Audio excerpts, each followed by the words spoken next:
पहले बिहार, फिर पश्चिम बंगाल और अब पूरे देश में एसआईआर लागू होने वाला है। क्या है एसआईआर? इससे ममता बनर्जी और बाकी विपक्ष को क्यों दिक्कत हो रही है और क्यों बांग्लादेशी देश छोड़कर जा रहे हैं, चलिए इस वीडियो में हम समझने की कोशिश करते हैं। पहले तो हम ये समझ लेते हैं कि एसआईआर क्या होता है। एसआईआर यानी कि स्पेशल इंटेंसिव रिवीजन। सरल शब्दों में कहें तो वोटर लिस्ट की अच्छी तरीके से दोबारा जांच करना या एक तरह से वोटर लिस्ट की सफाई या सुधार करना। इसमें यह जांच होती है कि कौन कौन लोग वोटर लिस्ट में हैं, किसी का नाम गलत तो नहीं है या किसी का नाम हटाना या जोड़ना तो नहीं है। जैसे किसी की एज 80+ हो गई है, उसे न्यू वोटर लिस्ट में ऐड करना, या किसी की मृत्यु हो जाती है तो उसका नाम हटाना, किसी ने फर्जी तरीके से वोटर कार्ड बनाए हैं उसे वोटर लिस्ट से हटाना, और अगर कोई इलीगल तरीके से देश में रहता है तो उसे भी वोटर लिस्ट से हटाना ही एसआईआर होता है। एसआईआर से फायदा ये होता है कि एक इंसान दो जगह वोट नहीं दे पाएगा और पुराने गलत डुप्लीकेट नाम हटा दिए जाएंगे और सही नाम जोड़ दिया जाएगा। पहले बिहार, फिर पश्चिम बंगाल और उसके बाद पूरे देश में एसआईआर लागू किया जा रहा है, लेकिन अभी पूरे देश के हर राज्य में एक साथ नहीं हुआ है। कुछ राज्य में शुरू हो चुका है और बाकी जगहों पर धीरे धीरे लागू किया जाएगा।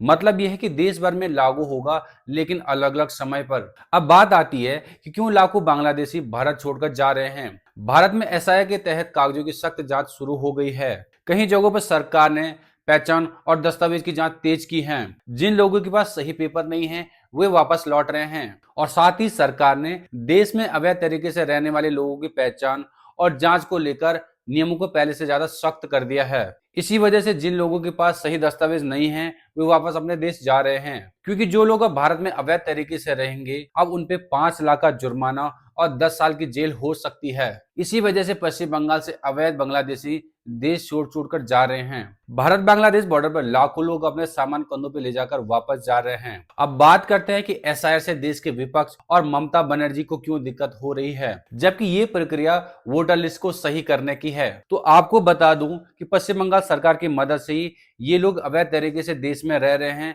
वो भी सिर्फ वोट बैंक के लिए, और इन्हीं की बदौलत ममता बनर्जी आज सत्ता में है। इसी वजह से ममता बनर्जी प्रदर्शन कर रही है। ये सत्ता में रहने के लिए किसी भी हद तक जा सकती है। ममता बनर्जी ने हाल ही में केंद्र सरकार और चुनाव आयोग के कुछ फैसलों का विरोध किया है। उन्होंने कहा है कि चुनाव प्रक्रिया में उन्हें कुछ चीजें ठीक नहीं लग रही हैं, इसलिए वे इनका खुलकर विरोध कर रही है। इसी वजह से उन्होंने मोदी सरकार और चुनाव आयोग के खिलाफ अपना मोर्चा खोल दिया है। ममता बनर्जी ने कहा है कि चुनाव प्रक्रिया पारदर्शी और निष्पक्ष होनी चाहिए, और उन्हें कुछ गलत या पक्षपाती लगा तो उसका विरोध कर रही हैं। क्यों भारत का विपक्ष हमेशा वोट चोरी का मुद्दा उठाता है? अगर सच में वोट चोरी हो रही है तो कोर्ट का दरवाजा खुला है। क्यों देश के लोगों को झूठ बोलकर भ्रमित किया जा रहा है? भारत में वोट चोरी हो रही है, ये बात विपक्ष के कुछ नेता अपने राजनीतिक रणनीति के तौर पर करते हैं। जब किसी पार्टी को लगता है कि चुनाव में उसका प्रदर्शन कमजोर रहा तो वो अक्सर कहते हैं कि वोट चोरी हो रही है, ताकि ये न लगे कि हार उनकी अपनी गलती से हुई है। विपक्ष ऐसा इसलिए करता है ताकि उनकी राजनीति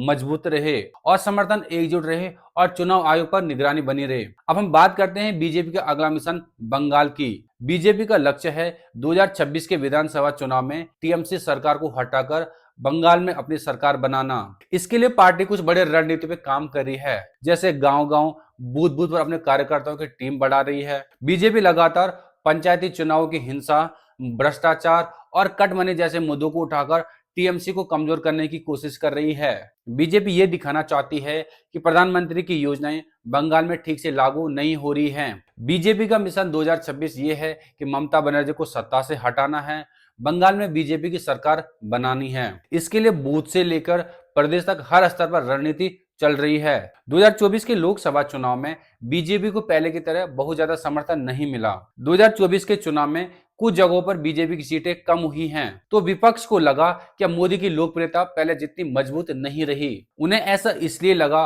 क्योंकि कई बड़े राज्यों में बीजेपी को उम्मीद से कम वोट मिले और कई जगहों पर गठबंधन पार्टियों ने मिलकर कड़ा मुकाबला किया। 2024 के नतीजों ने विपक्ष को यह विश्वास दिला दिया था कि मोदी फैक्टर कमजोर हो रहा है, लेकिन पोस्ट इलेक्शन फेज में बीजेपी ने हरियाणा से लेकर दिल्ली, महाराष्ट्र और फिर बिहार तक लगातार अपनी राजनीतिक मौजूदगी और संगठनात्मक शक्ति साबित की। इससे यह साफ हो गया कि बीजेपी न केवल सक्रिय है बल्कि विपक्ष के अंदाजों से कहीं ज्यादा मजबूत है। अब देखना यह होगा कि 2026 में बीजेपी दिल्ली और महाराष्ट्र की तरह पश्चिम बंगाल में अपनी सरकार बना पाएगी या नहीं। इस पर आप क्या सोचते हैं? अपनी राय कमेंट में जरूर देना। और अगर आपको वीडियो पसंद आती है तो लाइक, शेयर और सब्सक्राइब जरूर करना। मिलते हैं दूसरी वीडियो में, तब तक के लिए धन्यवाद। जय हिंद।